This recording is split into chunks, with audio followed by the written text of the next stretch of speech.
世界中には戦争、暴力、迫害から逃れるために故郷を追われた約6000万人もの人々がいます。その大半は国内避難民です。つまり家から逃げ出してはいますが、まだ自国内にいるということです。それ以外の人々は国境を越え、国外で避難先を探し求めます。彼らは一般的に難民と呼ばれます。しかしこの言葉は何を意味するのでしょうか。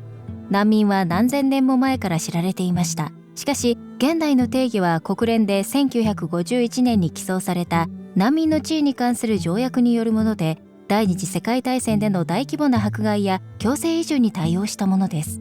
条約では難民について国籍国の外にいるものであって明らかに迫害を受ける恐れがあるため自国に帰ることができないものと定義しています。ここでの迫害とは人種、宗教、国籍、特定の社会的集団に属していることや政治的信条に対するもので、多くの場合戦争や暴力が伴います。現在世界の難民の約半分は子どもで、中には大人の同伴のない子どももいます。このような状況の子どもたちは特に児童労働や性的搾取の対象になる危険性があります。それぞれの難民の事情は異なりますが、その多くは先が見えない危険な旅をしなければなりません。しかし彼らの旅の内容を知る前に一つ整理しておきましょう。大きな混乱があるのは移民と難民の違いについてです。移民は通常迫害には関係なく自国を離れた人々のことを指します。例えばより良い就労機会を探すためや干ばつに襲われた地域を逃れ、より良い環境を探す場合などです。世界には移住を余儀なくされた人が大勢います。自然災害、食料不足やその他の困難が理由です。しかし国際法ではその是非はともかく、紛争や暴力から逃れる人々だけが難民と認識されます。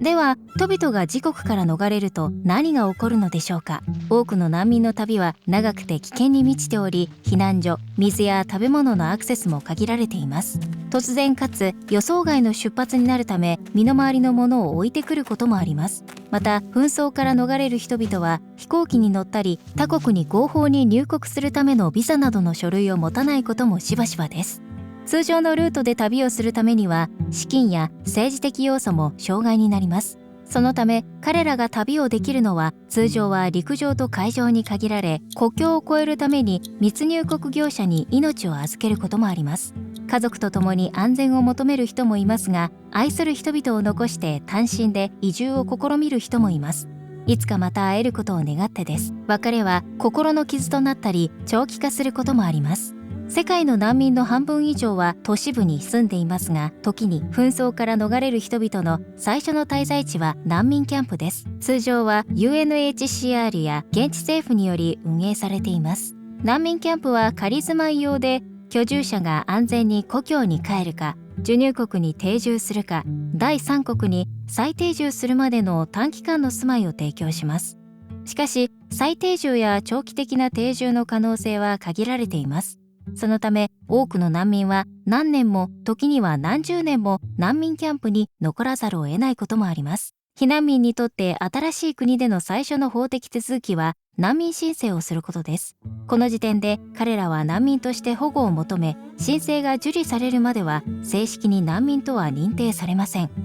難民の定義については各国はおおむね合意していますが、すべての難民申請を精査し、申請者に難民の地位を与えるか決定する責任は各国にあります。指針は国によって大きく異なる場合があります。難民申請者が難民として認定されると、受入国はいくつかの責任を負います。例えば最低限の生活保障や差別なく扱うことなどです。難民に対する最も基本的な義務はノン・ルフールマン原則。これは受入国は生命や自由が脅かされる国に難民を追放したり送還することを禁じます。しかし現実的には多くの難民は不当で差別的な扱いを受けています。彼らは外国人嫌悪や人種差別に直面しながら生活を立て直さねばなりません。そして大抵彼らは就労の機会を与えられず、人道支援に完全に依存しています。さらに教育を受けるための資金不足が理由で、あまりに多くの難民の子どもたちが学校に通っていません。